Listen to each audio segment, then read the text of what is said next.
Direction la Roumanie à présent, où une petite commune fait trembler les États-Unis, car elle abrite de redoutables pirates informatiques. Les préjudices se comptent en millions d'euros. La police est impuissante, même le FBI a fait le déplacement. Arnaud Comte avec Ralph Klingenhofer. C'est une grande prison au cœur de Bucarest, où dans les cellules s'entassent des détenus de droit commun. Parmi eux, Alex, un garçon cultivé, anglophone, ancien génie de l'Internet, condamné à 6 ans de détention.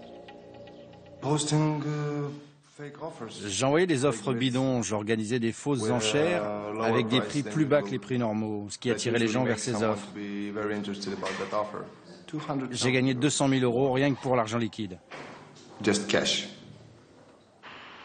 Remniku Velcha, des barres d'immeubles de l'ère communiste, et au pied des murs gris, des grosses cylindrées. Des voitures haut de gamme. On la surnomme Hackerville, la cité des pirates informatiques.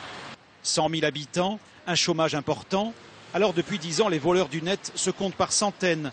Tout le monde connaît, personne ne parle et beaucoup minimisent.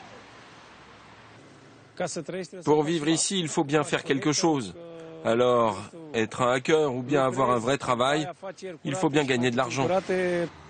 Depuis quelques mois, les hackers s'organisent. Fini les cafés Internet. Ce sont désormais des appartements loués pour installer des machines ultra puissantes.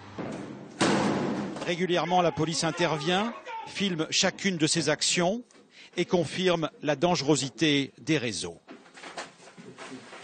Vous ne verrez pas leur visage, car ce sont eux qui montent les opérations après la traque sur le net. Mais pour ces enquêteurs, les pirates roumains ont changé. Maintenant, ils commencent de plus en plus jeunes, vers l'âge de 13 ans. Ils sont recrutés par des adultes et ils travaillent dans des réseaux. Les voleurs publient des fausses pages Internet. Ils vendent des objets qu'ils ne possèdent pas et ils ciblent en priorité les Américains. C'est parce que les Américains accordent trop de confiance aux transactions sur Internet.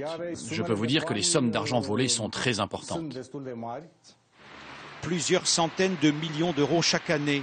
L'argent encaissé circule par des agences de transfert. Une partie reste à l'étranger. Le maire de la commune ne peut nier le phénomène et il souhaite ramener dans le droit chemin ces brebis égarées. On a souvent surnommé cette ville Hackerville, mais le modèle, ce n'est pas de voler des gens à l'étranger. Je pense que nous pouvons au contraire créer avec ces jeunes des entreprises informatiques légales qui auront du succès. Après avoir purgé sa peine de prison, Alex dit vouloir se retirer dans l'une de ses propriétés. Si tu es assez intelligent, tu places ton argent, tu investis, sinon tu le dépenses pendant toute la nuit et au petit matin, tu réalises que tu n'as plus rien et qu'il faut recommencer. De nombreux cybercriminels roumains ont quitté le pays et opèrent depuis l'étranger. Les plus petits sont restés, certains ont été arrêtés, mais selon la police, tous recommencent leur activité illicite une fois sortis de prison.